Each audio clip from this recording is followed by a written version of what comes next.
Juste après ce merveilleux ralenti où nous comprenons mieux maintenant la mobilité des pilotes et la coordination qu'ils doivent avoir au sol, nous attaquons la deuxième phase des figures de précision, cette fois-ci en figure libre, choisie donc par nos équipages. On voit ici un merveilleux entrecroisement qui vient de se dérouler, alors que les formations repartent et font des slaloms extraordinaires autour de leurs engins. Ils viennent d'effectuer un éclatement. Maintenant, ils redeviennent en damier. C'est vraiment extraordinaire. Le public apprécie à sa juste valeur la grande démonstration qu'est en train de nous produire l'équipage Tsunami, qui communique parfaitement et marche véritablement en patrouille, va bientôt attaquer des parties de slalom très techniques. Nous les voyons ici sous un autre angle. Vraiment, c'est du très très beau spectacle. Et la coordination enchante tout à fait les amateurs qui commencent à s'aguerrir maintenant. Un nouvel éclatement vient de se produire. Et encore des enchevêtrements. C'est véritablement du grand art. Et aujourd'hui, nous avons la chance de véritablement voir les meilleurs équipages du monde se produire.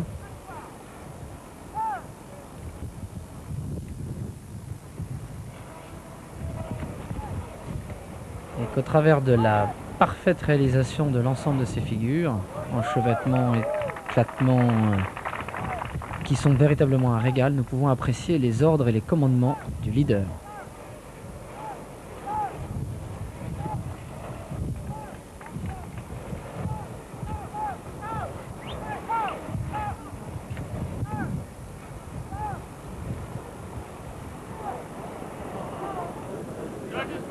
Venu du Japon, l'équipage Banzai va produire une merveilleuse démonstration avec dès l'entrée un parfait démarrage au sol et un éclatement spectaculaire.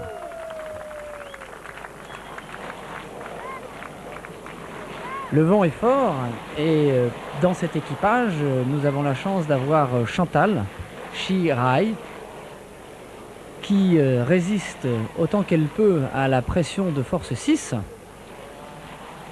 et démontre qu'il s'agit véritablement d'un sport physique de très haut niveau.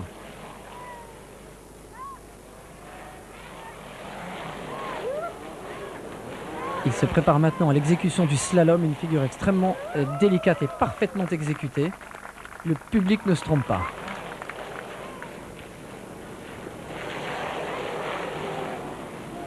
Nous avons là une très très belle démonstration.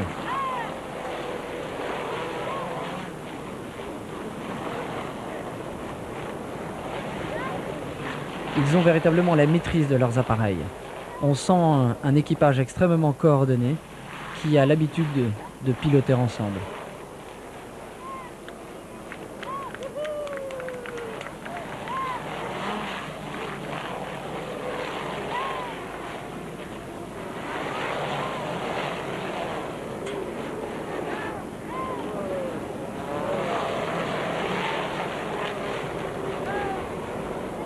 Nous assistons à une très très belle démonstration et une grande maîtrise. Mon Dieu, catastrophe! Un accident vient de se produire. Un cerf-volant semble être complètement en perdition. Il tombe littéralement au sol alors que du bout du terrain, des autres coéquipiers des équipages concurrents viennent porter assistance pour essayer de redresser la situation. Apparemment, une baguette est cassée. L'élément ne pourra pas être réparé en temps et ils vont terminer déçus, c'est sûr. Ils vont perdre des points. Mais bon, les jurys apprécieront quand même une très très belle démonstration. Alors qu'ici, nos amis australiens viennent d'entamer directement, véritablement un éclatement très technique. Nous les poursuivons maintenant en slalom et en patrouille. C'est un jeune équipage qui se produit, vous le savez, pour la première fois dans la Coupe du Monde, en rappelant que c'est leur pays l'année prochaine qui va recevoir cette épreuve. Tandis qu'il se prépare pour une nouvelle figure, bien synchronisée. Les voilà partis, bien croisés. Ils maîtrisent bien l'alignement vertical, ils reviennent bien en patrouille, ils sont en damier. On sent déjà un équipage très aguerri, capable de compter en 1995.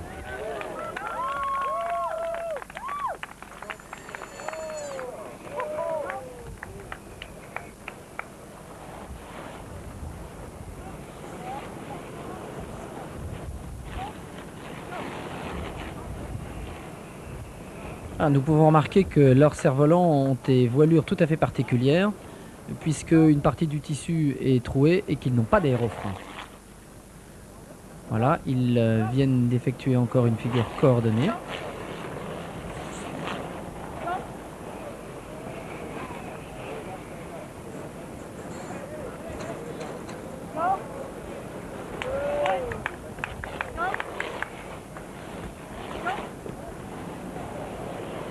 Ils ont véritablement la maîtrise de leur machine, surtout avec un vent soutenu où il est très difficile d'effectuer un piqué et ensuite une remontée verticale.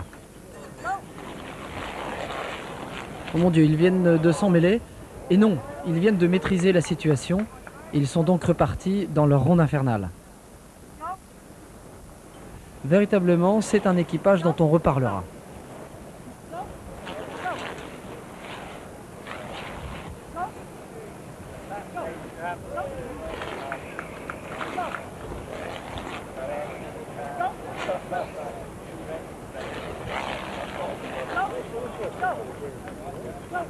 Très bel arrêt, avec un éclatement et une maîtrise de la figure. Oh,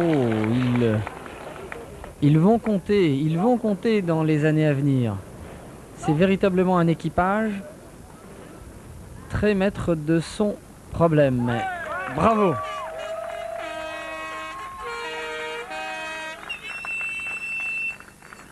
Après ces précisions techniques, un petit aperçu du travail des juges.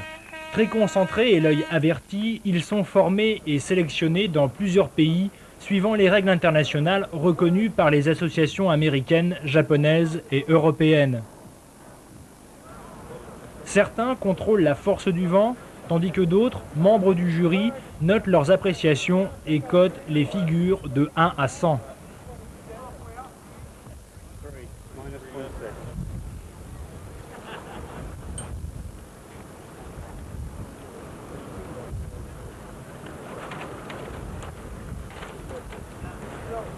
Pouvoir être jugé par ces gens-là, c'est fabuleux, quoi. C'est déjà, nous les respectons parce qu'ils sont là, ils restent toute la journée à nous juger, c'est pas très évident, alors que nous sommes en train de nous amuser avec des cerfs-volants. Donc déjà, on peut leur... Grand coup de chapeau. Ouais, un grand coup de chapeau aux juges. Je pense que les juges de la Coupe du Monde font un très bon travail. Ils se retrouvent une fois par an pour la Coupe du Monde, ils passent beaucoup de temps en préparation et ce sont les meilleurs, ils font un sacré boulot. Je les admire parce qu'ils ont fait un très gros travail de préparation. C'était une vingtaine d'heures de travail, je pense, pour préparer le jugement de la Coupe du Monde. Et ils ont enduré toutes les intempéries en restant sur place, sous la pluie, sous le vent, tandis que nous, c'était un passage que de 5 minutes. It must be very, very difficult. I would not like to be a judge. Rigueur de l'organisation oblige, chaque matin avant le début des épreuves, il est nécessaire d'effectuer un briefing. On y donne alors les dernières informations météo, l'ordre de passage, les questions techniques et de sécurité y sont aussi évoquées par Viv Walter. Cette année, il est président des juges. Dans sa lourde tâche, il est assisté par le chairman du World Cup Committee, autrement dit le président du comité mondial, Daniel Prentice.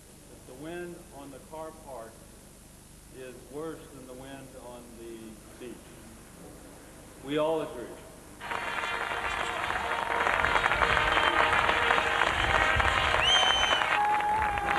Seconde partie de la compétition, les ballets, qui sont le fruit d'une longue préparation technique et artistique visant à synchroniser le glissement des cerfs-volants dans l'air sur un accompagnement musical.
L'inspiration, elle est comme un peintre.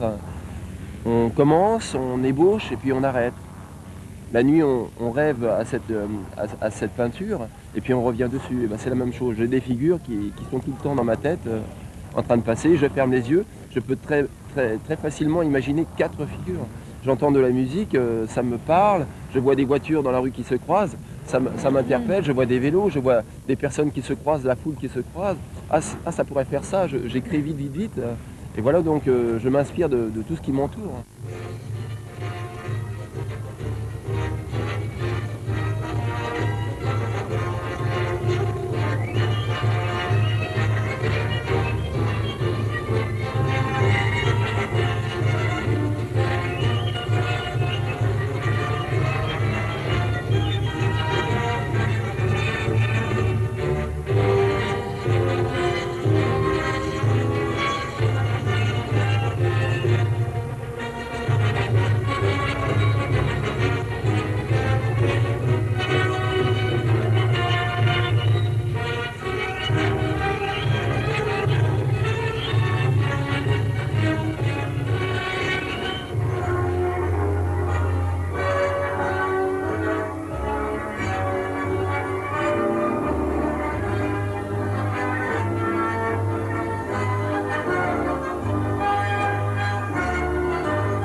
De cette 5e Coupe du Monde, c'est maintenant l'heure du palmarès. Dimanche après-midi, le stade de sable où avaient lieu les compétitions est maintenant livré à la foule qui s'empresse d'approcher les champions. Une foule où se mêlent les cervolistes avertis mais aussi beaucoup de promeneurs attirés par un tel spectacle si haut en couleur.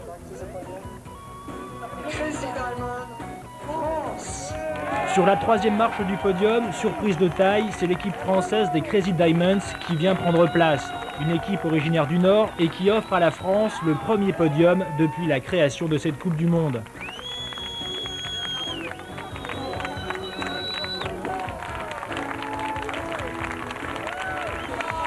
Deuxième, comme l'année dernière, déjà à San Francisco, les Anglais du team Aircraft.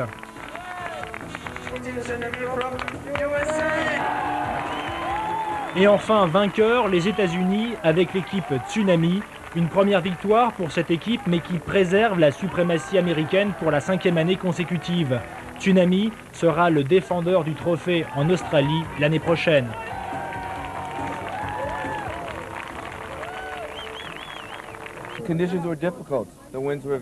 Les conditions étaient difficiles, le vent était très fort, mais je pense que la compétition s'est déroulée dans un bon esprit. En tenant compte des mauvaises conditions météo, tout s'est bien passé. Nous avons été heureux d'être ici. On est vraiment très heureux. Surtout que la France arrive sur la 3e marche du podium, vraiment on est très heureux. Parce que c'est la première fois de son histoire que la France arrive à monter sur un podium. Oui, c'est ça, c'est la première fois. Alors c'est grâce à vous en plus. Oui. Habitué du circuit et en particulier de la plage du Touquet, Aircraft dispose ici de son fan club, comme le montre cette séance d'autographes et de dédicaces. On sent qu'on est chez nous au Touquet parce que le public, comme tu as déjà dit, sont très bien ici et ils nous aiment bien et nous on l'aime aussi. C'est bien. Rappelons donc le classement avec les notes et les moyennes sur 100 de cette 5e Coupe du Monde.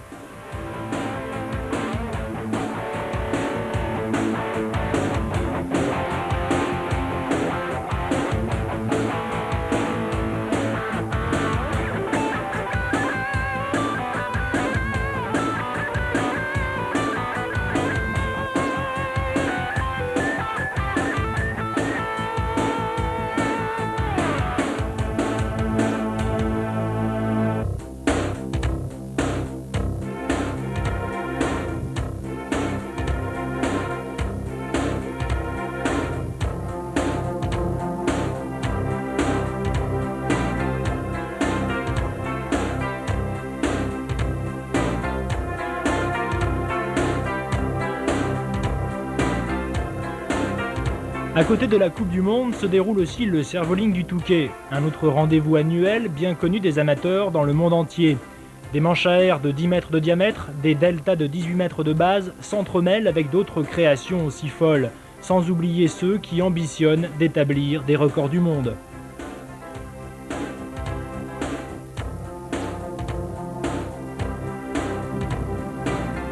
Ce cerf-volant en forme de losange s'appelle Ace. Il est composé de 150 éléments montés sur un câble de 200 mètres. En 1990, les Marseillais avaient au moment du premier cervoling du Touquet établi un record avec alors 75 éléments.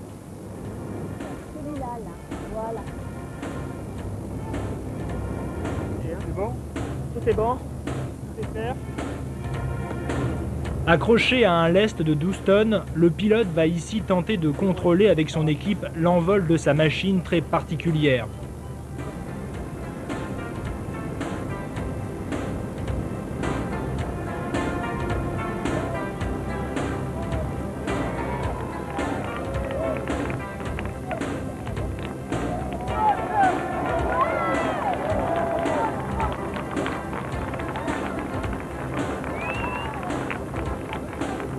Ouais, mais retire.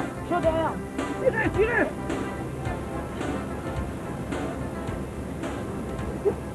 Tirez plus à gauche. Ouais. Oh, j'ai retiré à gauche. À gauche. Stop. À gauche. Gauche. Ouais. Vous venez de homologuer un record extraordinaire, très compliqué à faire. Et je voulais savoir quelle impression ça vous faisait d'avoir réussi ce record du monde ici au Touquet. C'est chaud. C'est super. Et humide. C'est chaud et humide parce qu'à la première tentative ce matin, nous avons été détrempés par une grande pluie qui est tombée. Donc on a été obligé de sécher entre midi et 2 de tout le matériel, de se changer et de refaire la tentative avec le problème de la marée. Même l'hybride, ça a été vraiment Donc, catastrophique. on peut effectivement dire que les Marseillais savent se retrousser les manches alors. Oui, je crois que oui, là on peut le dire maintenant. Une autre tentative réalisée au Touquet par l'équipe anglo-néerlandaise de Flexifoil. Un cerf-volant de 500 mètres de long composé de 208 éléments ayant une traction d'environ 20 tonnes et lesté par 3 bulldozers de 30 tonnes.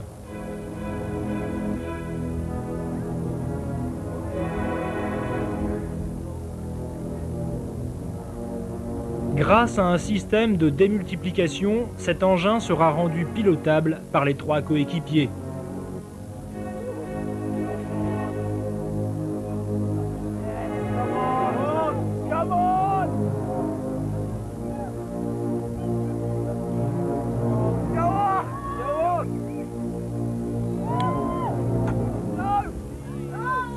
Après plusieurs essais difficiles, l'équipe a bien maîtrisé l'ensemble souple pour permettre un envol majestueux de ce formidable serpent des airs. Une nouvelle performance qui sera difficile à battre, voire même à égaler dans un avenir proche. Le précédent record, réalisé à Chicago par des Américains, ne comprenait lui que 150 éléments contre 208 dans le cas présent.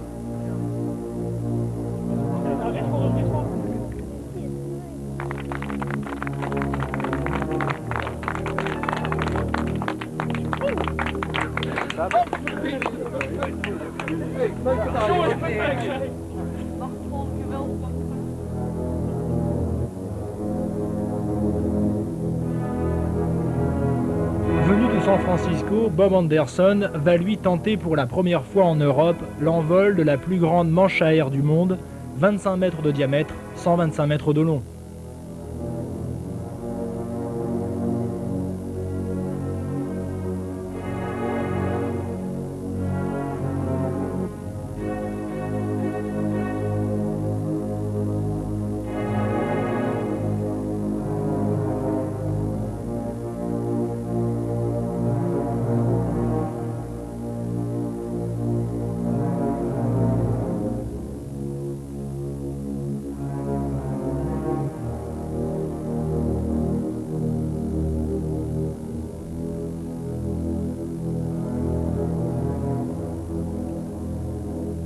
Autre figure fantastique, les anneaux du célèbre plasticien français Michel Gressier.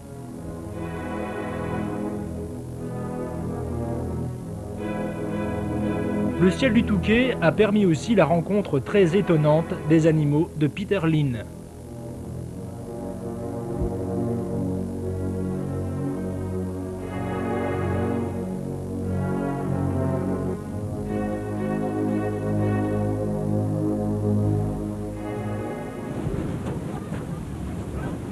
Okay, hold now. Okay, pull!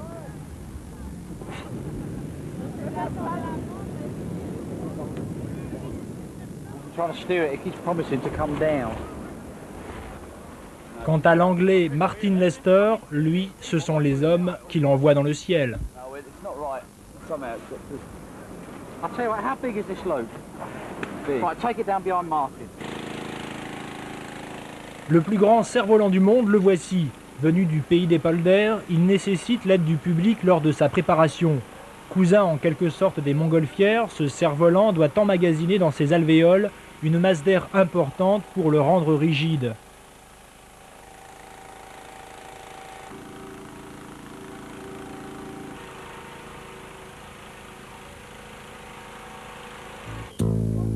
Il pourra alors prendre son envol à la tangente du vent.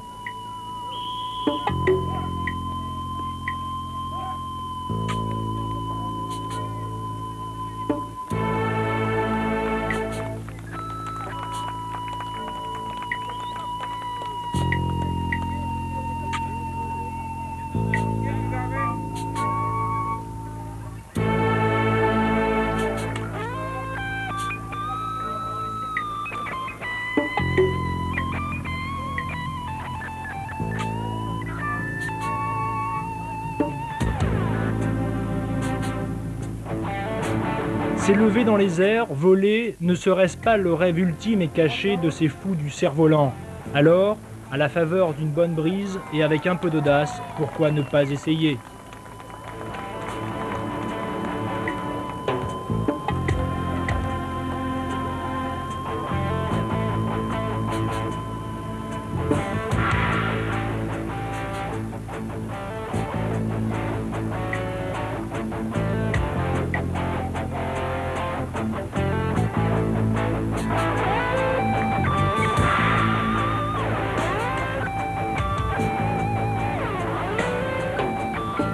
Depuis bien longtemps, le cerf-volant a souvent été perçu comme un jeu d'enfant, même si de plus grands qu'eux semblent l'avoir confisqué pour y atteler leur plus grande fantaisie et les faire danser avec les nuages. Jamais rien mieux que le regard d'un enfant ne saurait déceler toute la liberté qu'il inspire.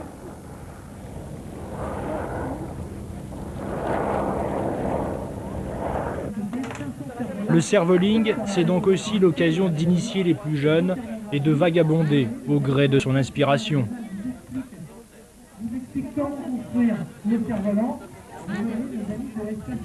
Ça vole, alors ça fait, nous comme on est sur Terre et qu'on marche, ça fait un peu, c'est un peu imaginaire pour nous.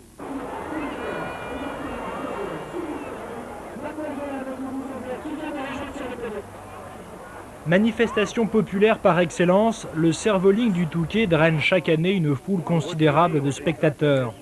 Chaque année, il est aussi le carrefour où se rencontrent les plus grands pilotes, les plus fous, mais aussi tous ceux qui, plus simplement, sont à la recherche d'un conseil, d'une idée, pour faire voler leur cerf-volant et se croire, l'espace d'une après-midi, maître du ciel et du vent.